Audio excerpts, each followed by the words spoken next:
Children, आज मैं आपको क्रिया और विशेषण के विषय में बताऊंगी। पहले मैं आपको क्रिया के बारे में बताती हूँ। क्रिया का मतलब होता है काम, कार्य, कोई भी कार्य। इसकी परिभाषा है जिस शब्द से किसी काम के करने या होने का बोध होता है उसे क्रिया कहते हैं। बोध का मतलब पता चलता है, मालूम चलता है, वो क्रिया है। इसका उदाहरण है वह खा रहा है। इस उदाहरण में खा रहा क्रिया है क्योंकि यहाँ पर खाने का काम हो रहा है। सूरज पूरब से निकलता है, ऐसे ही यहाँ पर निकलता है, ये क्रिया है। तो ये मैंने आपको पहले समझा दिया, उक्त वाक्यों में खा रहा है तथा निकलता है क्रिया है। क्रिया जो है वो दो प्रकार की होती है। क्रिया के भेद यानी कि क्रिया के प्रकार। क्रिया दो प्रकार की होती है, सकर्मक क्रिया और अकर्मक क्रिया।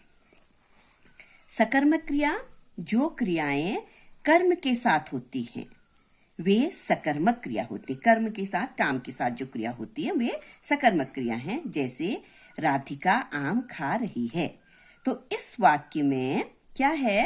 राधिका कर्ता है, खा रही है क्रिया है, जिसका प्रभाव आम कर्म पर पड़ रहा है, अतः यहाँ पर सकर्मक क्रिया है। उसके बाद हम आते हैं क्रिया के दूसरे भेद पर, अकर्मक क्रिया। जिन क्रियाओं में कर्म नहीं होते वे अकर्मक क्रिया हैं।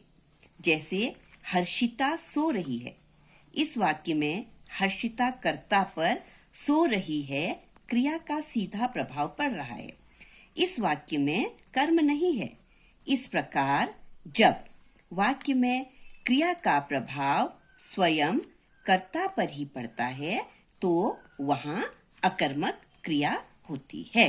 तो ये हमारी क्रिया हुई, बहुत ही सरल है। आपने इंग्लिश में भी क्रिया पढ़ी होगी, आप इंग्लिश में भी क्रिया पढ़ते हैं, वर्ब। इंग्लिश में क्रिया को वर्ब कहते हैं। अब मैं आती हूं विशेषण में। विशेषण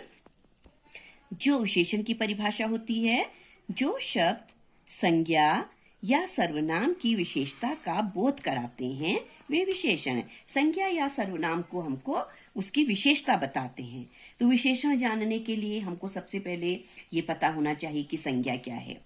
ऐसे ही हमको ये पता होना चाहिए कि सर्वनाम क्या है। जिन शब्दों में, जिन वाक्यों में अगर कोई संज्ञा की विशेषता बता रहे हैं वाक्य में या सर्वनाम की विशेषता बता रहे हैं किसी वाक्य में, तो वहां पर जो है विशेषण होता है। जैसे राहुल मोटा है, देखिए इस वाक्य में राहुल क्या है? संज्ञा है। हमारी विशेषण की परिभाषा क्या कहती है? संज्ञा या सर्वनाम की विशेषता बताते हैं। तो राहुल की क्या विशेषता है? कि वह मोटा है, तो मोटा शब्द यहाँ पर विशेषण होगा। ऐसे ही कमीज का रंग लाल है, कमीज भी यहाँ पर संज्ञा है। ठीक है, कमीज भी यहाँ पर संज्ञा है। कमीज का रंग लाल है, उसकी विशेषता क्या है कमीज की? कि वह लाल रंग की है। तो यहाँ पर ये विशेषण हो गया लाल। विशेषण के चार भेद होते हैं। विशेषण के प्रकार, विशेषण चार प्रकार के होते हैं। पहला है गुणवाचक विशेषण, फिर है संख्यावाचक विशेषण, फिर है परिमाणवाचक विशेषण, फिर है संकेतवाचक विशेषण। आपको मैं इसको एक एक कर जो है आपको मैं समझाऊंगी। पहला है गुणवाचक, जो शब्द संज्ञा या सर्वनाम के गुण, दोष, रंग, रूप, आकार, स्वाद आदि का बोध कराते हैं, वो जो हैं गुणवाचक विशेषण होते हैं। देखिए जैसे गुण है दयालु, मैं एक एक शब्द को लेकर आपको बताती हूँ। गुण है दयालु, दोष है कायर, रंग रूप है गोरा, रंग रूप के बाद हमारे पास आया आकार है लंबा, स्वाद आया मीठा। तो ये जितने भी देखिए, गोरा, काला, लंबा, ऊंचा, दयालु, निर्दयी, मीठा, खट्टा, ये सारे शब्द जो हैं ये हमारे विशेषण होते हैं। ये गुणवाचक विशेषण के अंतर्गत आते हैं।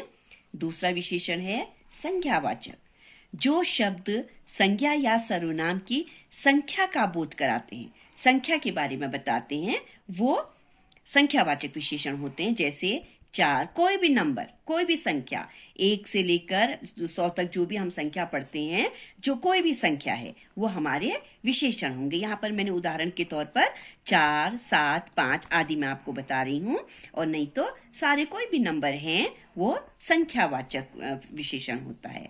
फिर आता है परिमाणवाचक विशेषण। परिमाण माने होता है नापना, तोलना, मापना। जो शब्द संज्ञा या सर्वनाम के परिमाण, नाप तोल, माप का बोध कराते हैं, जिससे हमको पता चलता है वहां पर कोई नाप तोल हो रही है संज्ञा सर्वनाम के, वो शब्द जो है वो परिमाणवाचक विशेषण होते हैं। जैसे राहुल 5 किलो आम लाया, तो क्या है, देखिए राहुल क्या है, संज्ञा, और हमारी परिभाषा ये कहती है ना संज्ञा या सर्वनाम, तो राहुल तो संज्ञा हो गया, 5 किलो क्या हो गया, परिमाणवाचक विशेषण हो गया। परिमाणवाचक विशेषण आम लाया, आम संज्ञा है। संकेतवाचक संज्ञा, जो सर्वनाम शब्द किसी की ओर संकेत करते हैं, किसी की ओर इशारा करते हैं।